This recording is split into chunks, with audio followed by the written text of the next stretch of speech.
Okay, welcome everybody. Thank you for joining us for today's Emergency Responder Radio Communication System webcast. My name is Peter Ryan, and I'm part of the Johnson Controls Fire Detection Product Marketing Team, and I'll be one of your hosts today for the session. Next slide, Peter. Just a quick note here, of course, we're using the WebEx platform, and all attendees for the session today are in listen-only mode. We're going to use the Q&A interface for questions, so if you have a question that you want to ask during the session, go ahead and enter the Q&A interface and then just type it in and send it. If you send it to all or send it to host, we'll see it, and we'll go ahead and we'll answer those questions at the end of the session where we'll have an open Q&A session. When we get to the open Q&A session at the end, if you look at your interface, you'll notice that there's a little hand icon there, which is a raise your hand button. And what you can do is press that button and raise your hand, and that'll notify us that you want to say something, and we'll unmute your line, and then we'll go ahead and take your question. As one final note before we get started, this session is being recorded, so all the audio, video, everything, the chat windows are all being recorded, and what we'll be doing is publishing this on the AutoCall website after the session so that it's available for download and for other people to reference. If you are not comfortable being recorded or you have an issue with that, I suggest that you drop off now.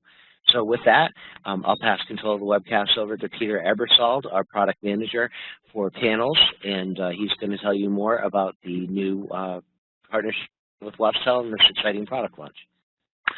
Thank you, Peter. Good morning and good afternoon to everyone. As Peter said, I am Senior Product Manager responsible for panels, and as part of that, also responsible for ERRCS. So let's take a look at our agenda this morning and this afternoon. I'm going to go over some basic definitions that are used with ERRCS, which stands for Emergency Responder Radio Communication Systems.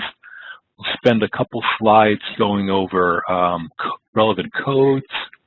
We'll take a look at the frequencies of interest, talk about the two system types, show you a slide on the market opportunities that are happening right now, a little bit of detail on system design and the installation process and how that all evolves, talk about a source for design services, spend a little bit talking about radio licenses because that's a pretty common question we get, look at the basic components, and then we'll do any final Q&A, and we'll do a quick wrap-up.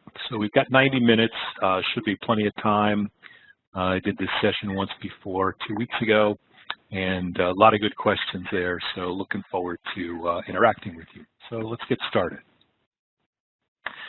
So Emergency Responder Radio Communication Systems, ERRCS, it's also known as BDA/DAS, Bidirectional Amplifier Distributed Antenna Systems.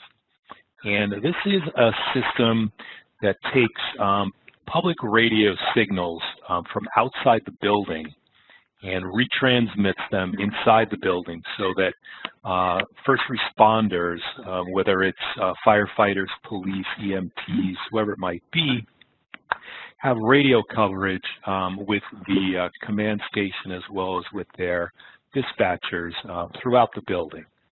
Areas that are problematic typically are stairwells, elevators, basements, and other types of areas which I'll go into in a few minutes. The terminology that they use for the walkie-talkies is land mobile radios. So you may see that, but basically it's the handheld units they walk around with. And where is ERRCS required? It is in code, and again, in a couple of slides, we'll take a look at that. So it is mandated by certain jurisdictions. In some cases, like in Denver, it's been in use for over 20 years. And in other jurisdictions, it's very new. And so the AHJ may have a lot of questions, and hopefully this webinar helps you answer some of those questions when you meet with AHJs.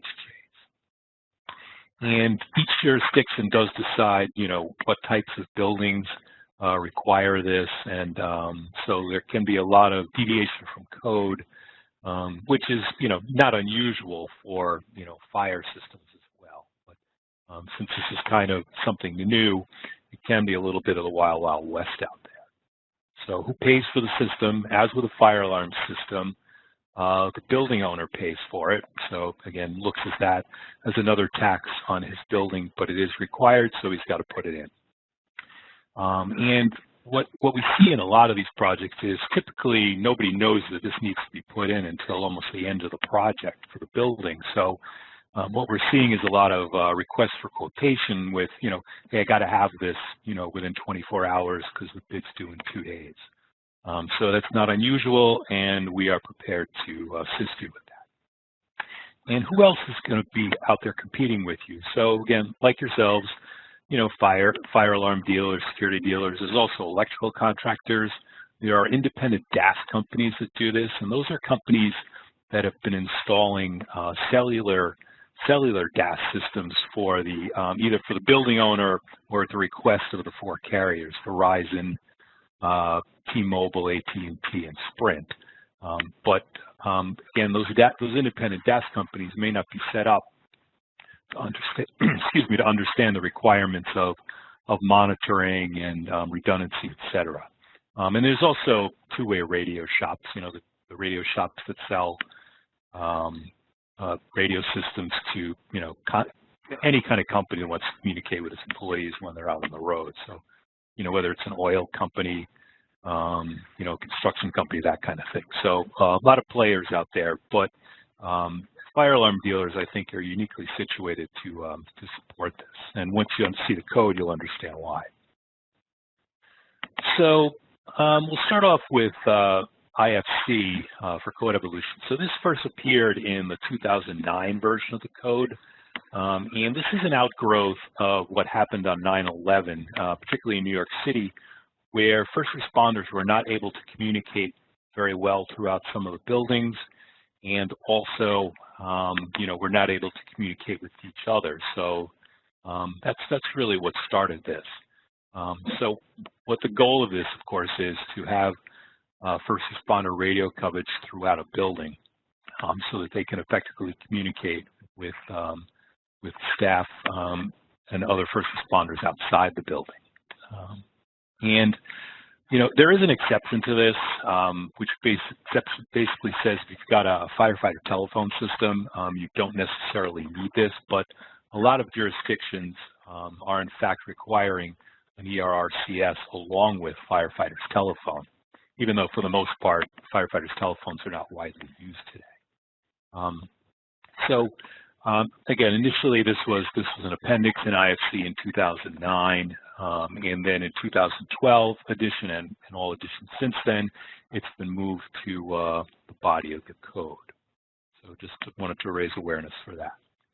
And then if we look at NFPA 72, this was first mentioned in the 2010 and 2013 editions. In 2016, there was a lot more detail that was added. And then in 2016, it actually moved to a separate standard, NFPA 1221, which talks about installation, maintenance, and use of emergency communication systems in building. It is definitely in the code, and the requirements are relatively clear at this point in terms of what the systems need to do. And just take a quick look at the International Fire Code from the 15 to 18 editions. Things do change. You can see, for example, about halfway down for battery backup. In the 15 edition, they require 24 hours of battery backup, and now they require 12 hours or 2 hours of battery if there's an emergency generator that can power the system.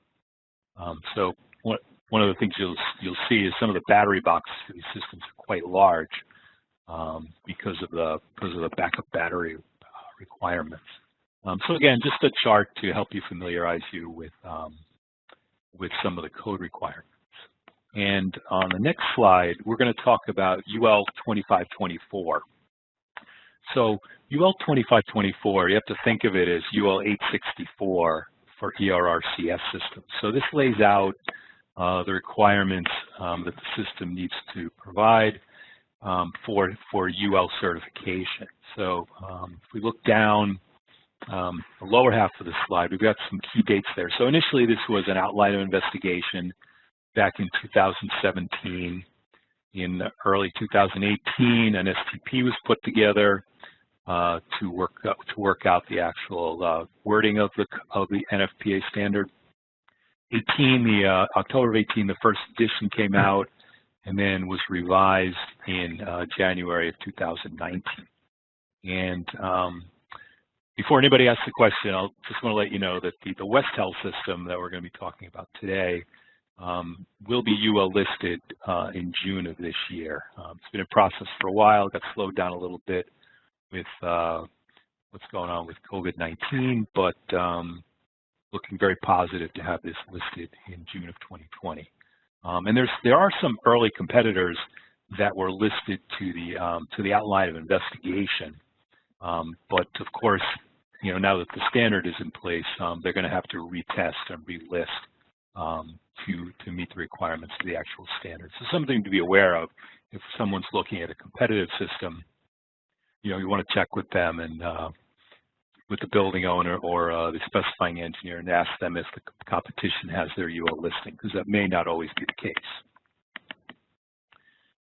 And per NFPA 1221, there are a number of troubles that need to be monitored. So this is one of the reasons that fire alarm dealers are well positioned to put these types of systems in, because you understand what troubles are, you know how to interface them to the fire alarm control panel, and then alert the system owner, et cetera, as you normally would for any kind of fault or trouble on a fire alarm system. So again, not something that a radio shop or a commercial DAS operator would necessarily know much about. So again, list of troubles there just for your information, and UL 2524 also requires two unique ones, general system failure as well as mandatory oscillation detection. And oscillation is simply feedback. So think of when you put the microphone too close to a speaker, you get the squeal. The same thing happens in RF systems, and the Westel product is able to monitor for that and send a trouble. And of note, some jurisdictions are requiring a dedicated fire alarm panel to monitor this system and report the status. Not that typical, but it is happening in a few places. So something to be aware of. So if you're putting in an auto call panel, you might need to put a small network in a building that necessarily wouldn't need it if you've got to connect up to a separate panel. So something to consider there and be aware of. Now, regarding frequencies, the most important question to ask when you're speaking with a fire department, building owner, specifying engineer, whoever it might be that's asked you to quote the system is you have to find out what the frequencies are that the emergency responders are licensed to use. And there are some online guides where you can look that up, but and those are generally reliable, but you shouldn't use them as part of specifying one of these systems. So you have to ask whether it's the AHJ itself, the fire department. They may have a local radio shop that provides their radio system and does maintenance on it. They would know what the frequencies that need to be amplified are. So again, key question to ask. And based on that, we then know what type of bidirectional amplifier to use and what size it needs to be. So, and on the right are the public safety radio spectrum in the United States. Now, which frequency they're using depends on how long they've had their FCC license, where they're located, and a number of other things. So again, getting that frequency information as the first step is absolutely key to this. The other thing I want to talk about is FirstNet. So FirstNet is not an ERRCS. FirstNet is actually a cellular band that is limited to use only by first responders. So just like your smartphone works today, whether it's Android or whether it's Android or Apple, there are phones that support band 14. These are only available to first responders. They have, as part of requesting service, you actually have to submit a letter on agency letterhead to get this. So this is an augmentation or an addition to ERRCS, but some buildings and some jurisdictions may require the ERRCS system to also transmit and receive a first responder in the building. So that may be a component of the system requirement as well. Again, not necessarily widely used, but something to be aware of. And again, Westel can support that if that's necessary. So the first type of system is a passive system.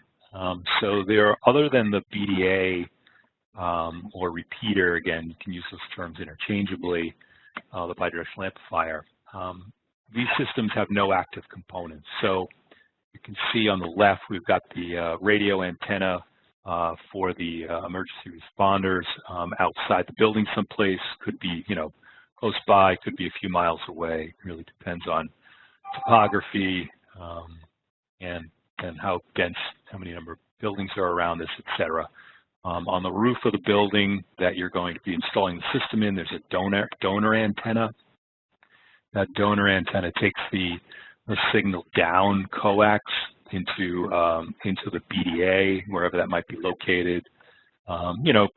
Same place that you might put a fire alarm system, typically in a utility closet someplace. Battery backup unit there. And then out of the BDA, again, using coax, the system is distributed throughout the building to coverage antennas that are located wherever necessary. And we'll get into in a couple slides, how that's determined. So again, no active components in the system. Typically used for buildings that are less than 500,000 square feet. And some to be aware of, if the building's going to be expanded at some point, you really can't do a lot of expansion here, depending on how large the system may get, because of the attenuation of the RF signal in the coax, you're limited to the distance that you can run that signal. So again, that's why the limitation of the 500,000 square feet comes around.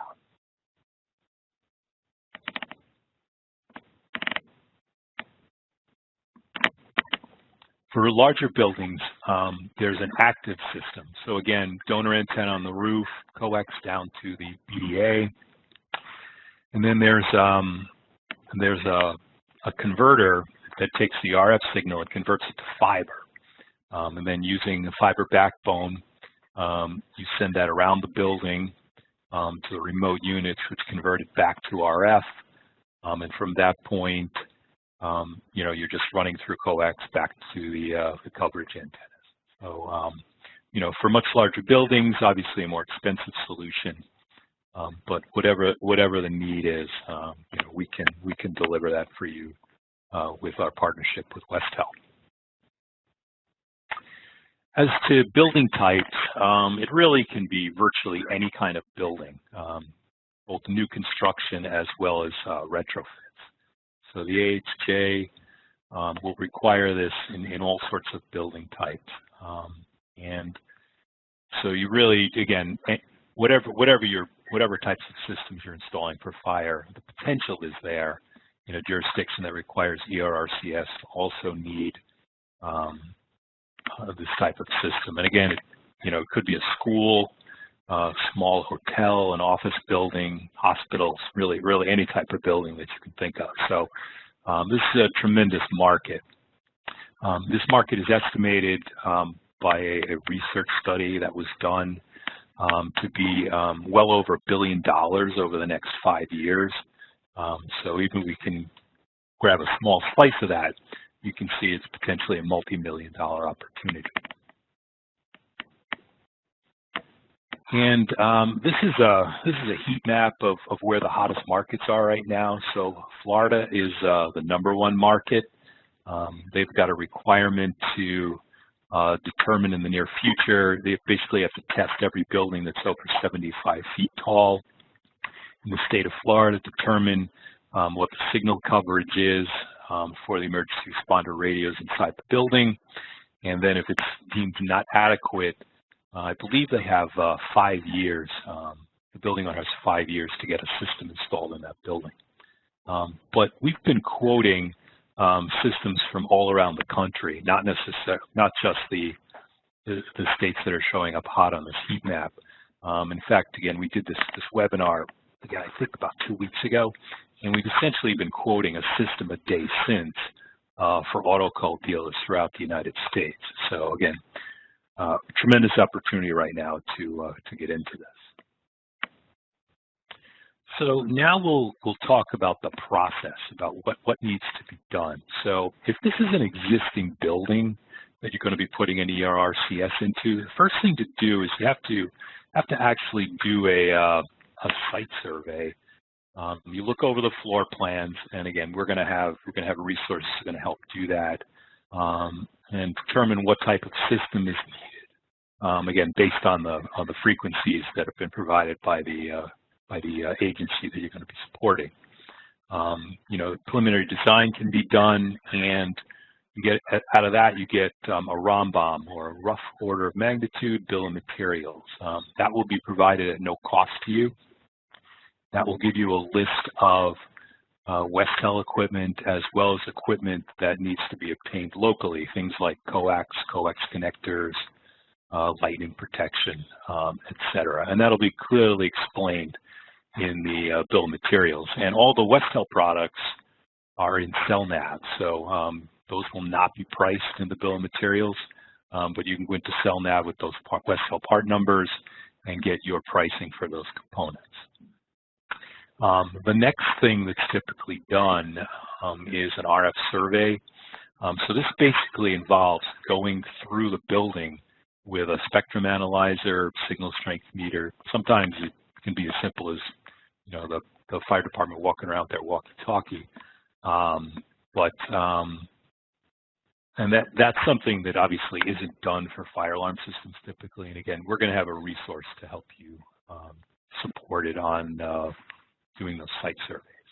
So based on the results of the site survey, the design is changed. And then again, if it's an existing building, you can walk through it and make sure that, you know, you can get the cables where you need to go, find equipment location, etc. And then the final design would be done. Now, designed for BDA DAS ERRCS systems is done using a software package called IBWave. So this is essentially AutoCAD for RF systems. It's a program that's been around for a long time. Again, been used by the cellular DAS industry for many years. This is a program that you could purchase. The licenses are actually fairly expensive, and there is definitely a learning curve here. So again, we've got a resource that's going to help you do those designs. Once the design is done, typically the bill of materials may change a bit based on what the designer thinks the coverage needs to be. So you've revised the BOM, and the ROMBOMs are typically, you know, 10 or 15% high to account for those necessary changes based on the final design. So you should be covered financially when you do the requote. After that, you order the equipment, it gets installed, it's commissioned just the way a fire alarm system would be, verify the proper operation, and then final step would be system acceptance, walking around with the AHJ or inspector, verify that the equipment and the system meets the performance guidelines. So let's talk about those performance guidelines now. So on this slide here, we've got a layout of a middle school, and if you look down in the lower left, you see it says outside ground level minus 89 dBm. So that is the signal strength of the emergency responder radio system outside the building. And the requirement is generally that it must be the coverage inside the building must be at least equal to or better than that. And in this case, the smaller the number, the better the coverage. So if you look around the building floor plan in the upper left in the E rooms, there, somebody's written dead in there. So there's absolutely no RF signal coming from the outside into that part of the building. So that could be in a basement. They could be using low-E glass, which reflects solar radiation, but also does a great job of blocking RF signals. So whatever it is, there's just no signal strength there. And then you can see the gym is -117, so is the cafeteria. Walking down the hall, it's dead locations. You got -15, -120. So this building clearly has some serious issues with getting that that emergency responder radio system signal from the outside into the building. So so this building clearly needs that type of system. This is a floor plan of the final design. I know it's tough to read, but this is the output of iBwave. So you've got a building floor plan here, and you've got various devices. So the red circles are antennas. The black one on the left third side is a splitter. So that shows the actual placement. And again, a little hard to see, but there's blue lines, shows you where to run the coax. So again, very similar to what you used to for fire alarm, just with RF components this time. And here's an example of bill of materials. So you're getting a donor antenna, that's what the first line is. You've got coax, you've got the BDA DAS on there, et cetera. So again, just typical types of components that you'll be looking for in the bill of materials. And then we've got the final design. So again, here's a riser diagram. We've got the BDA. And then we've got a number of, they're either splitters or tappers. So essentially what these do is they either split the signal 50-50, or a tapper splits it at a different ratio. It could be 3-to-1, 4-to-1, whatever's required for the design to ensure that there's a sufficient RF signal throughout the building at all of those antennas. So they're showing 2 antennas per floor here. So this is a pretty basic design, but a good example of what's typically done. And then the last piece, of course, would be install the equipment. And here we've got another building, and they've taken a site survey. So most floor plans are split up into either 20 or 40 even-sized grids, depending on the size of the floor.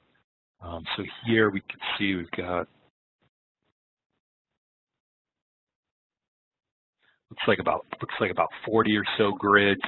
And what someone has done as part of the follow-up survey, probably prior to commissioning, is verified the signal strength in each of those grids. Typically, they just walk to the middle of the grid, take a signal measurement, and then jot it down. And as noted here on the right, some AHJs may actually want a copy of this as part of the sign-off process. So some may accept just this, some may want to walk through the building and actually test the system. So again, up to the AHJ, you got to be ready for both.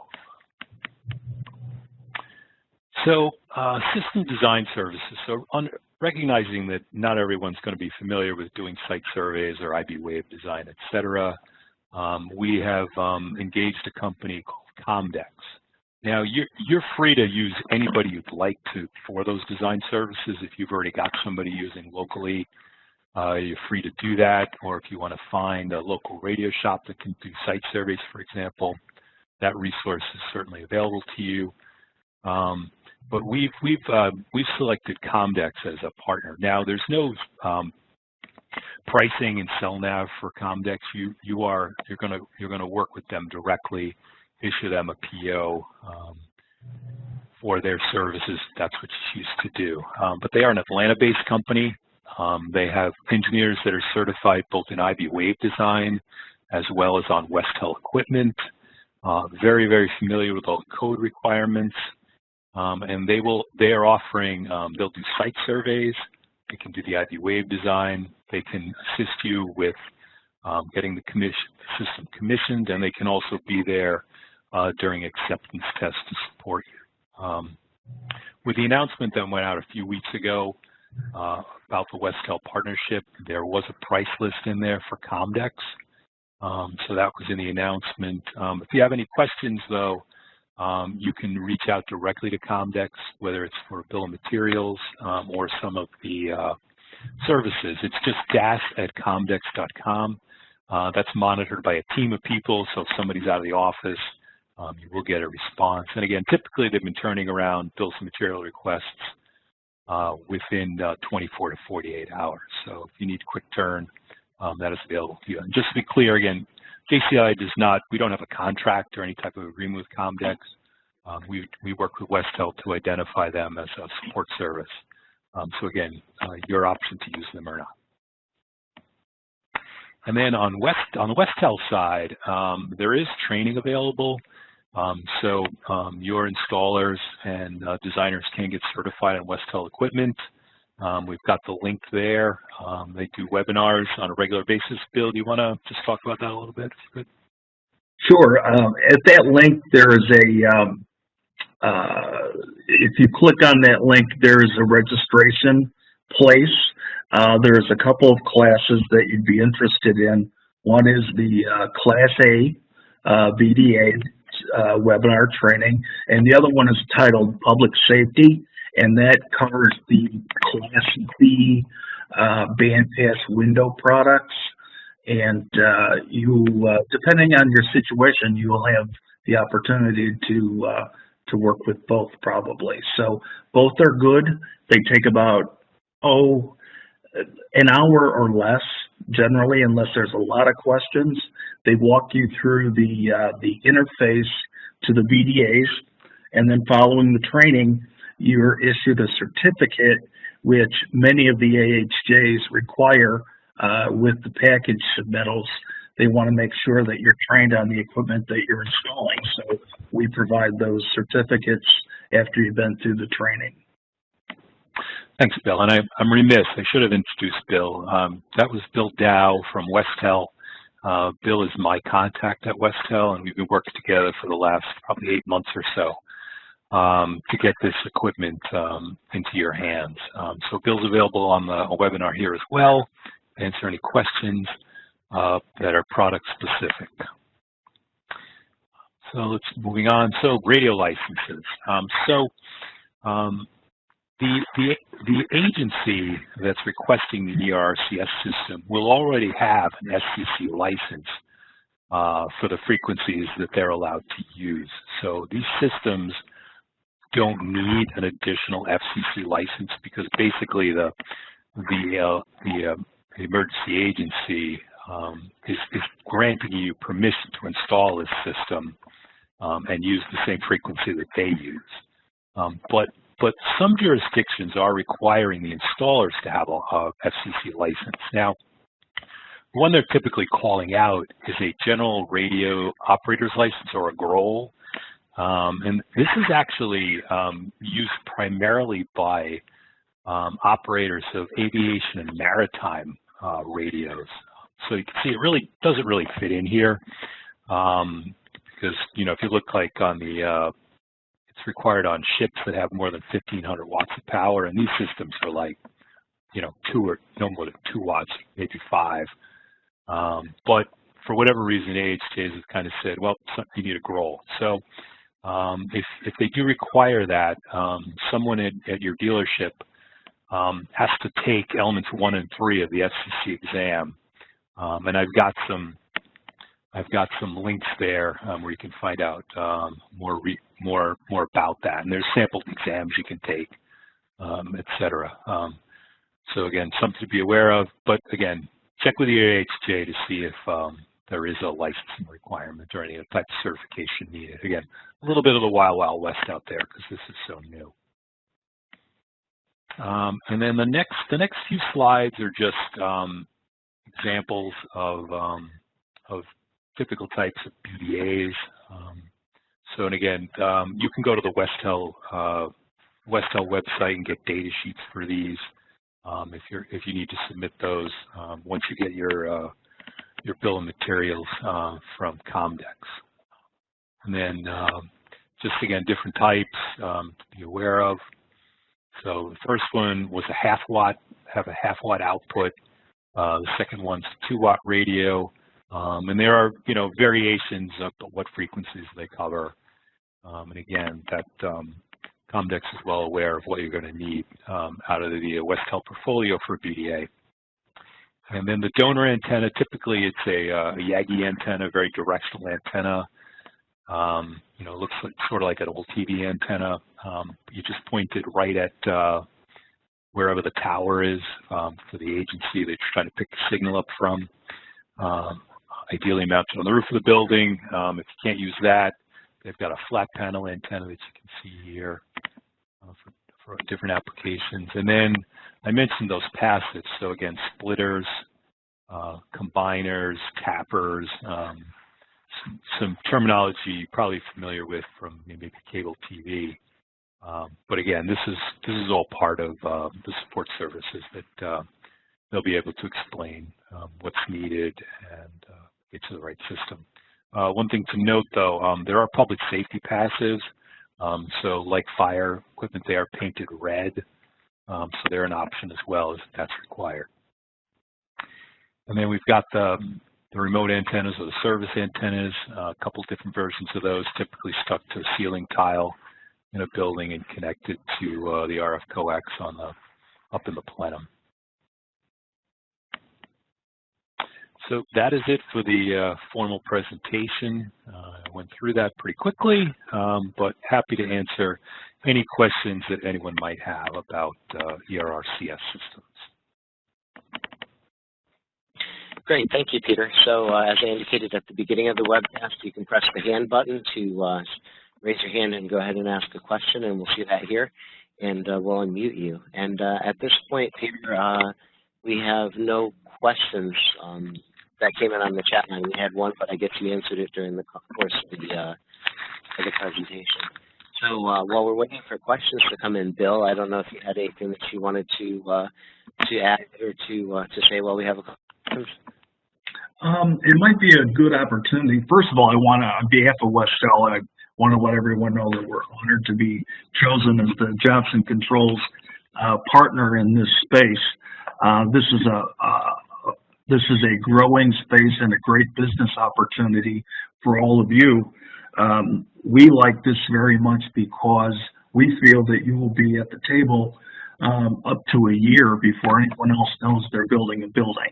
And it's pretty exciting stuff. You're in a great position, and it mimics your core competencies very well. So one thing I should probably talk about is UL 2524 just for a second. That standard was marketed pretty well by the Honeywell folks, and they had it a year before anyone else in the industry had 2524 listing. This is a new listing. In fact, we have our Class A channelized units that are in UL and have been since November. The standard is so new that UL doesn't know how to functionally test for it, so they're having a little trouble, not with the equipment, but with their process. And some of you are familiar with that. The Westel product will be coming out this June in both Class A and Class B, UL 2524 listed, and we've just announced the battery backup units with annunciator panels that is also 2524 compliant. The end of this year, Q4, we will also be launching a active fiber solution that is also 2524. So as far as I know, we'll be the first or the second company in this space that has gone 2524 top to bottom. So that's an important point. Thanks, Bill. Hey, I just thought of a question. Do you want to explain the difference between Class A and Class B for this space? Sure. They are approaches, not quality designations. I want to make that perfectly clear. They serve two different purposes. Class B amplifiers contain what are called bandpass windows. So you can have a window that has a stop and a start setting in the GUI, in the programming, as wide as 10 megahertz. So you can set your stop and start frequency. If the radio frequencies in between that stop and start point fall within the window, they will pass through. So any frequency will pass through the window if it's within those parameters. Florida uses Class B, Ohio uses Class B, Illinois uses Class B. It's used when the public safety radio systems have more than 32 channels in them. For example, Broward County, Florida, their public safety systems have 43 unique frequencies or frequency pairs. So you need a window that wide to accommodate those frequencies, or you need several BDAs. So that's the reason for Class B. There are some Class A markets: Washington, D.C., City of Baltimore, Miami-Dade County, much of the Pacific Northwest and the California coast are Class A channelized BDAs. So both are high quality. They just act differently. Channelized can accommodate 32 channels uplink and 32 channels downlink. So that's the limitation. The advantage is that they block out or notch out interference. They do introduce they introduce latency or delay, but not big. We're talking about 14, 13 microseconds. So there is a slight trade-off, but Class A's are well worth it, and there's many AHJ who require channelized BDAs. Okay, thank you. Mm-hmm. Okay, great. We did have a number of questions come in, which is really good. So going back to the UL, Jay is asking, when is UL required?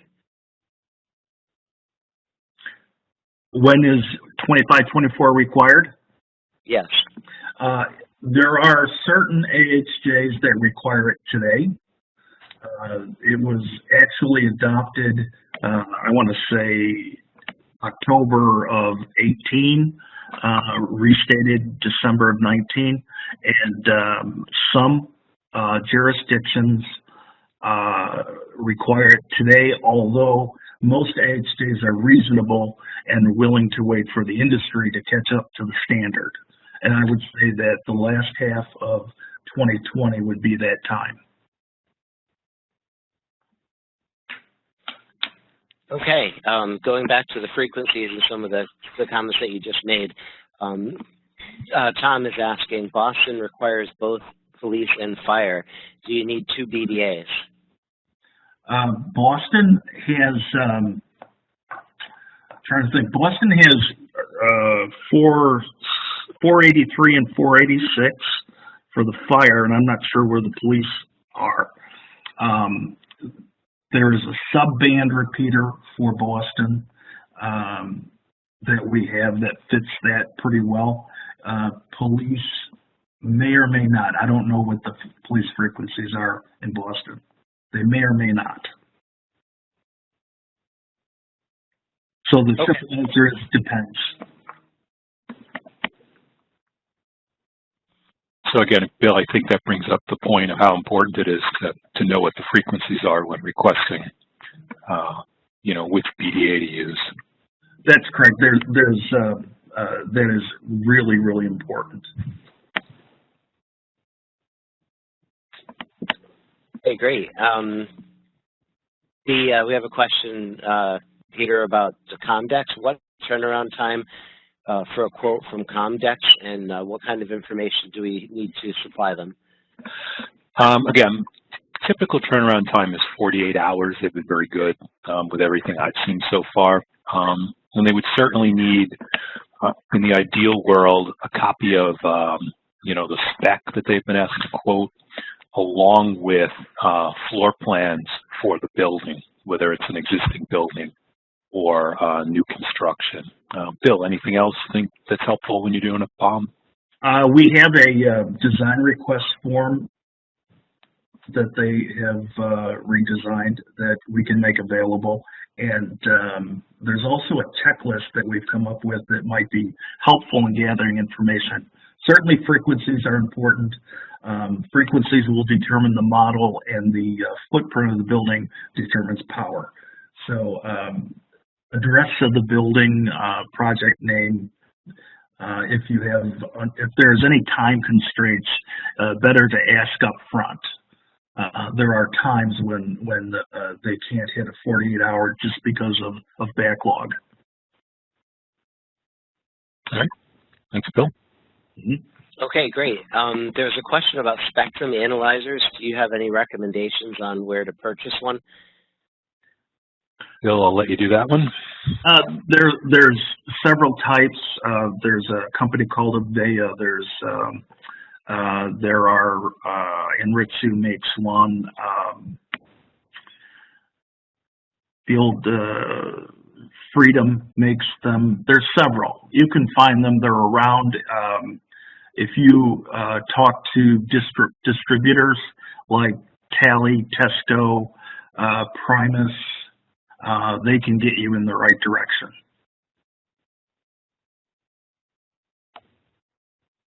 Okay, and Richard has asked us questions about New York City. If you can speak to that.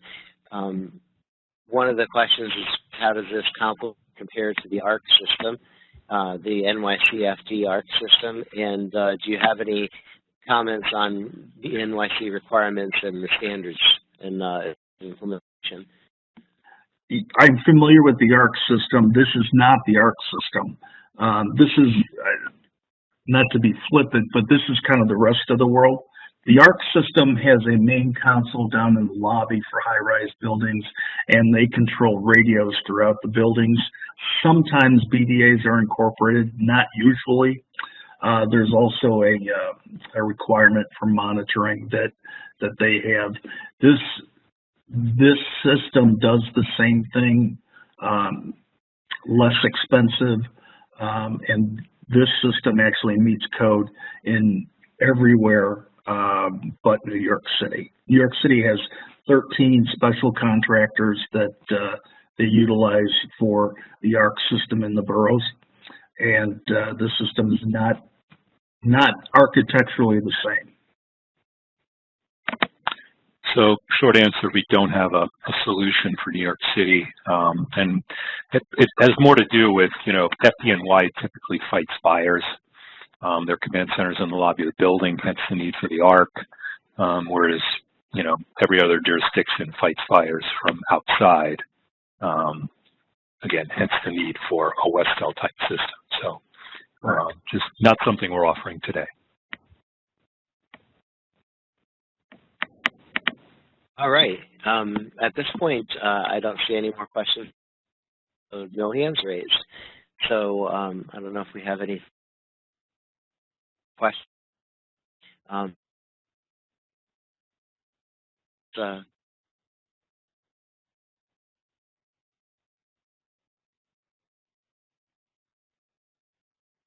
right, so I guess there's no further questions. Thanks everyone for attending. Reach out to us if there are any questions. And Peter, you're going to send a copy of the presentation out, correct?